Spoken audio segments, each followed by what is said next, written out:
So always make sure you unplug your machine before you work on it. So we have our Whirlpool washer here, and it was throwing an error code of F02, which is basically a failure to drain the water within a specified time, I believe 8 minutes. This is model number GHW9300PW4, and if you look inside here, all those little bits and pieces, that is actually from a rug. It is the rubber backing from a rug. So took apart the back of this unit to take a look inside because I wasn't sure what to look for, and found where the pump assembly is right here in the front. Here's the pump motor. Here's a housing for a filter or a strainer, if you want to call it that. It looks like something like this. So here's a bunch of junk in there. Well, that's not all of it. Found some pens and so forth, and some miscellaneous pieces, but mostly this rubber backing. If you look inside there, it might be kind of hard to see because I don't have a light, but it's all jammed up in the back with that rubber backing. So we're going to take it apart the rest of the way, this tubing and so forth, and clean it all out, and then retest the unit, and hopefully it'll be fixed. So you can see a little better here, this rubber bellows tube, whatever you want to call it, that connects from the bottom of the drum assembly over to the strainer and water pump. See all this crap that's in here. This is from rubber backing again on the carpet that she put in here, or floor mat, but it's jammed, packed inside there. So we gotta clean all this out, try to clean out as much of the stuff we can from inside the unit, and hopefully it'll work okay. So I went ahead and got this all rinsed out and cleaned out. Here's the water falling out of it, so it's not impacted anymore. There's just some moisture and bubbles or whatever. But anyway, we're gonna get the shop vac going here. Gonna clean out the drum inside there. You can kind of see the light down the very bottom right there where I've got this rubber tubing off, whatever you want to call it. Anyway, I'm sure there's still gonna be a lot of these particles trapped inside, you know, the inside of it. So we're gonna try to vacuum out. Also down here inside the case, vacuum it out. We're gonna go ahead and clean out the inside of this filter housing and clean out as much of this crap as we basically can.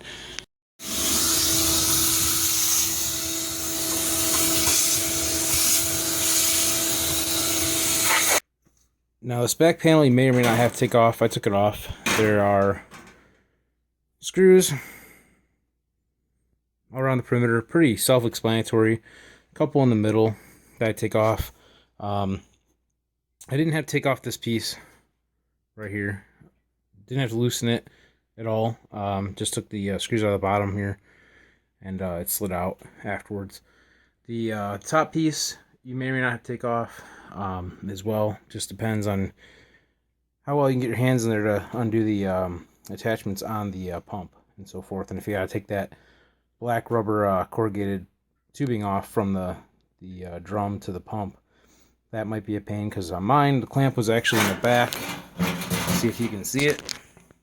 Maybe not. It's kind of down in there, but it's facing towards the back. So anyway, you're gonna go put this back together and we're gonna test it out. So it's all vacuumed out. We're gonna do a quick test run with nothing in it, just to make sure if our housing here is gonna leak, or if we see any water leaks on the inside and so forth. Then we'll kind of stop. But otherwise, let's check it out and see if it's gonna work. By the way, I did this on warm cold, as you can see over here, so I can test both the hot and cold water. I expect it to fill and operate properly in that respect, because we didn't have any problem with it in that point. We're only having a problem with it with the actual draining cycle, where it's throwing the F02 code, basically telling us failure to drain and so forth. So we're going to run it, we're going to check it and see if we've got any water leaks or anything, and we'll see how it goes. So it is pumping the water out, as you can see.